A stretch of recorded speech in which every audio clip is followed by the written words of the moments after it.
entre le PO et le designer, donc un duo gagnant pour la conception de votre produit. Et c'est possible, sinon j'aurais changé de métier. Je me présente rapidement, je m'appelle Noémie, je suis product designer depuis 14 ans et je suis actuellement product designer chez WinePoint à Bordeaux. Donc je viens de Bordeaux, c'était une péripétie. Premièrement, on va parler du binôme, donc vraiment le rôle de chacun. Donc premièrement, le product owner. Donc le product owner, selon le Scrum Guide, il est responsable de maximiser la valeur du produit et du travail de l'équipe de développement. La façon de jouer ce rôle peut varier grandement selon les entreprises, les équipes Scrum et les individus. Donc, dans la définition idéale, le PO, il est garant et porteur de la vision produit. Il est vraiment là pour optimiser la valeur de son produit à chaque itération. Il est là à l'écoute des parties prenantes, en interaction avec les développeurs, là pour faire peser dans la balance les enjeux business, puisqu'un produit doit être économiquement viable. Et après, on conçoit un produit pour qu'il soit utilisé par des personnes, donc des utilisateurs. Il ne faut pas les oublier, et c'est là que le designer y rentre en jeu. Donc le designer. L'UX designer, il est garant de l'expérience utilisateur, il porte la voix des utilisateurs tout le long de la conception. Il est garant que le produit soit élaboré avec des fonctionnalités ergonomiques qui correspondent aux besoins des utilisateurs. Je vais faire la différence avec le product designer qui, lui, en plus, est capable de prendre en compte les objectifs business de l'entreprise dans la conception du produit. Donc ça veut dire qu'en fait, le product designer, il a un périmètre un peu plus étendu que le UX designer. Le designer, il intervient dès le début d'un projet. Donc c'est vraiment au niveau stratégique pour être sûr que les choix qu'on fait, ça prend en compte les utilisateurs. Il y a beaucoup de projets où ce n'est pas le cas. J'ai déjà travaillé personnellement avec un designer, un UX designer, et pour elle, en fait, c'était très compliqué de prendre en compte les enjeux business dans la conception de l'expérience utilisateur parce que pour elle, ce n'était pas cohérent. Et du coup, c'était très difficile pour elle. Ensuite, quand on additionne les deux, donc la valeur du binôme, elle réside vraiment dans l'équilibre qu'ils apportent entre les objectifs business et les besoins utilisateurs. Donc ça va être une relation de complémentarité et pas d'opposition. Et ils vont partager le même objectif, c'est faire le bon produit et le faire bien. Donc, make sure you are building the right it before you build it right. Donc, c'est une citation d'Alberto Savoia, c'est l'auteur du livre The Right It sur le prototyping. Le prototyping, ça a été développé chez Google en 2010, en fait, et ça permet de mesurer l'appétence du marché pour un produit ou un service. Donc, à ne pas confondre avec le prototyping. Ensuite, comment ils vont collaborer ? Comment ils vont bien collaborer. Il va falloir qu'ils trouvent, qu'ils accordent leur violon pour mettre en place une bonne collaboration. Donc, ils vont défendre des choses différentes, mais ils vont avoir à cœur le même objectif, la qualité du produit. Il va falloir trouver les bonnes méthodes pour collaborer et qu'il n'y ait pas de hiérarchie de l'un sur l'autre pour garder l'équilibre. Donc, premièrement, on va avoir une communication régulière et transparente. Donc, de manière formelle, ça peut être le PO présent lors des ateliers design pour écouter les échanges sur les fonctionnalités. Et en fait, la concrétisation des interfaces pendant les ateliers design, lui, ça va lui permettre de construire plus facilement ses US. Niveau informel, on peut avoir des échanges de manière régulière avec le PO, en fait, pour garantir de la transparence sur la conception et sur l'avancement. Se questionner aussi, se challenger, donc pour améliorer les idées, échanger un peu tout le temps avec le PO pour justement se challenger. Et bien sûr, ne pas travailler en silo, même si on a des périmètres qui nous sont propres. Moi, je me suis déjà retrouvée dans des projets où en fait, ils avaient défini les fonctionnalités à intégrer dans une montée de version d'un site. Fracassant. Donc, ils avaient défini, en fait, le PO, il avait déjà fait ça de son côté avec le client, et moi, j'arrivais après un peu pour valider ce qui avait été fait. Ce qui avait été fait, c'était pas bon du tout en termes d'expérience utilisateur, donc il a fallu faire marche arrière, que moi, je revoie tout pour intégrer les bonnes fonctionnalités et qu'au niveau de l'expérience utilisateur, on n'ait pas quelque chose d'affreux pour l'utilisateur. Donc, perte d'argent. Ensuite, on va avoir le respect. Donc, le respect, c'est la base d'une relation saine de manière générale, j'ai envie de dire. On va aussi avoir la connaissance, donc c'est connaître et reconnaître le périmètre et l'expertise de l'autre, et la confiance. Donc il faut avoir confiance en l'expertise de l'autre et en l'autre en lui-même. Moi, ça m'est déjà arrivé de travailler avec un PO. En fait, il voulait absolument penser les maquettes. Même s'il n'était pas capable de les concevoir, il voulait les penser. Et en fait, je me suis retrouvée reléguée au rang d'exécutant. Donc le PO, il avait des idées et moi, je devais les produire. Et il voulait que je concrétise en plus des choses que j'avais éliminées, car pour moi, au niveau de l'expérience utilisateur, ce n'était pas du tout pertinent. Donc voilà, autant dire que c'est très frustrant. Donc voilà, donc respect, connaissance, confiance, mais il va aussi falloir savoir s'adapter. Donc s'adapter aux connaissances de l'autre. On pourrait se dire que dans la tech, en fait, on est dans le même monde, on communique facilement car on partage le même vocabulaire, on emploie les mêmes termes qui signifient les mêmes choses. Alors, VM, pour moi, c'est Virtual Machine. Pour d'autres, c'est Vision Métier. J'ai vu ça il y a quelques mois. La MEP, pour moi, c'est la mise en page. Pour d'autres, c'est la mise en prod. Les tests, pour moi, c'est les tests utilisateurs et pour d'autres, c'est les tests unitaires. Donc, pas forcément. Chaque métier a sa terminologie. Chaque expérience passée nous a fait acquérir une définition des choses. Donc, il faut ne pas oublier que le PO, il n'est pas designer et vice-versa. Il faut garder en tête que quand on échange, que certains termes peuvent paraître flous et ne pas avoir la même signification. Il faut faire preuve de pédagogie et de bienveillance pour s'aligner sur la signification et du coup construire une communication fluide.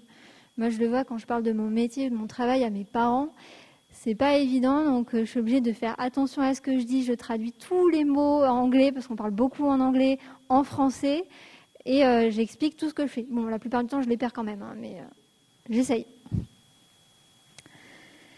Troisièmement, parce que forcément, on ne vit pas dans le monde des bisounours, il peut y avoir des risques dans le binôme. Donc les risques, on va avoir la hiérarchie, j'en ai déjà parlé, c'est effectivement, en fait, ça peut transformer l'un en exécutant l'autre et altérer la légitimité.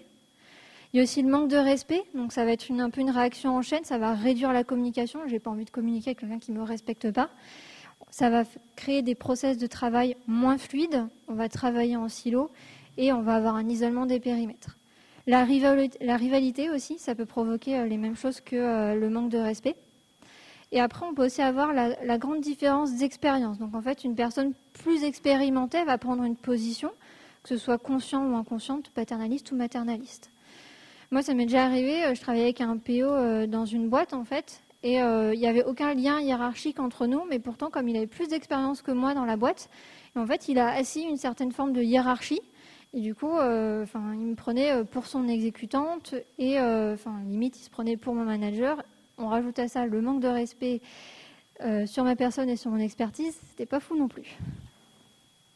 Au niveau des risques, on peut aussi avoir le cas du genre. Donc, les femmes représentent 17% des salariés dans les métiers de la tech et 46% des femmes de la tech déclarent avoir été victimes de comportements sexistes au travail et 8% des femmes de la tech déclarent avoir été victimes de harcèlement sexuel au travail. Donc, effectivement, on peut se retrouver dans une situation où l'homme il va vouloir asseoir sa domination, que ce soit conscient ou inconscient, sur une femme. Ça ne veut pas dire que ça va arriver à chaque fois, mais c'est un paramètre à avoir en tête. Moi, ça m'est déjà arrivé, en tant que femme designer, de discuter avec un PO sur une idée au niveau de l'expérience utilisateur. En fait, je vais dire quelque chose, et en fait, ça va être pris en considération, ça ne va pas être entendu. Okay. Mon collègue homme designer dit la même chose, et là, en fait, c'est entendu, c'est considéré. Je fais, mais pourquoi? Et aussi, on peut avoir un risque quand on n'a pas de binôme. Donc je sais, on n'a pas forcément le budget d'avoir un PO et un designer, donc on va souvent se retrouver dans le cas où on a un PO sans designer. Donc voilà, le risque, c'est vraiment que l'expérience utilisateur, elle passe au second plan, en l'absence de l'expertise adéquate, et surtout de passer à côté des besoins utilisateurs et donc mettre en péril le produit. On peut aussi avoir le cas où le PO et le designer sont une seule et même personne. Donc là, c'est moins de challenge puisqu'en fait, il n'y a pas à convaincre l'autre, il y a juste à se convaincre soi-même. Normalement, c'est plus facile. Et c'est facile aussi de faire pencher la balance du côté qui nous arrange. J'ai plus d'affinité avec PO, j'ai plus d'affinité avec le design, je vais peut-être faire pencher la balance du côté qui m'arrange ou vers la solution de facilité. Voilà, c'est aussi à faire attention à ça. Si effectivement on a une personne qui est PO et UX, donc elle a vraiment les deux expertises, il faudra qu'elle choisisse une casquette. C'est OK, dans ce projet, moi j'ai ce rôle-là, je vais défendre ces choses-là, et sinon je prends l'autre côté. Normalement sur un projet, PO c'est un travail à temps plein et designer c'est un travail à temps plein. Hein. Et après on pourrait dire si on allait plus loin. Donc on pourrait imaginer un binôme poreux. Donc par poreux j'entends perméable qui permet l'échange, l'influence. Donc bien sûr dans une relation entre PO et designer où on est sur du respect et de la confiance. On pourrait imaginer que le PO, en fait, il vienne épauler le designer pendant les interviews utilisateurs ou les tests utilisateurs et que le designer il puisse écrire des US pour épauler le PO. Donc moi, ça m'est déjà arrivé, mon PO, il était sous l'eau sur un autre projet, on avait un projet à finir et j'ai écrit une matrice des exigences pour un projet de cadrage. Donc bien sûr, il a relu, hein, histoire de vérifier, mais voilà, on s'est aidé parce que on reste lead de notre expertise, mais après tout, on est une équipe, on est là pour s'entraider. Et après, la partie technique.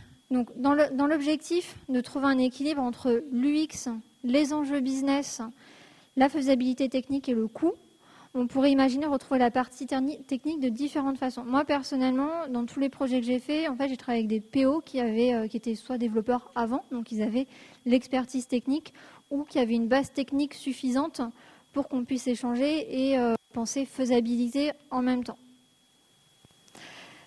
Donc, comme je disais, effectivement, un PO avec un bagage technique. On peut aussi embarquer les développeurs sur certains ateliers. Moi, je sais que j'ai fait des ateliers vision. En fait, on avait déjà l'expression du besoin et en fait, on avait un développeur qui venait en même temps que le PO et il écoutait ce qu'on faisait et en fait, il pouvait nous répondre sur est-ce qu'on a cette API, est-ce qu'on a ces informations, est-ce que ça c'est faisable. Donc voilà, on n'imaginait pas des choses, on passait pas 2 heures à imaginer des choses infaisables et quand on présentait au PO après, au dev après, mais non, mais ça c'est pas possible, ça coûte trop cher. Donc voilà, on anticipe et on les intègre assez tôt pour concevoir. On peut aussi les solliciter de manière sporadique, donc un petit message sur Slack avec la maquette, on écrit le besoin auquel on a voulu répondre, on explique ce qu'on a voulu faire et on peut avoir leur feedback rapidement. Et après, on peut aussi imaginer dans une entreprise mature, en produit, en design, en fait, d'avoir un trinôme. Donc en fait, on a le PO, un expert technique et le designer. Donc, voilà, dans l'idéal. Donc, d'où l'illustration de mon petit Cerbère à 3 têtes. Pour conclure, la relation elle ne sera pas parfaite dès le départ, mais elle ne peut que tendre à l'être avec l'investissement et la bonne volonté des deux acteurs de ce binôme. On pourra rencontrer des problèmes, des frustrations. Il faudra se donner du temps, faire des ajustements pour trouver la bonne partition. Cette équipe est le chaînon essentiel pour garantir l'alignement des objectifs business et des besoins utilisateurs et par conséquent un produit de qualité. Donc, pour des produits réussis, misez sur ce duo gagnant. Merci pour votre attention.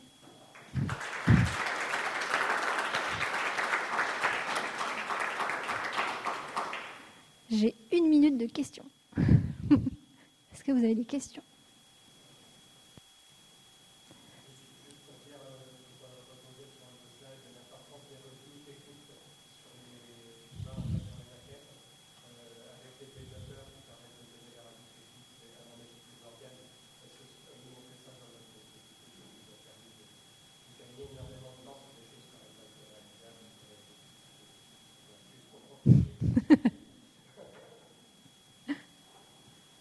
Questions ?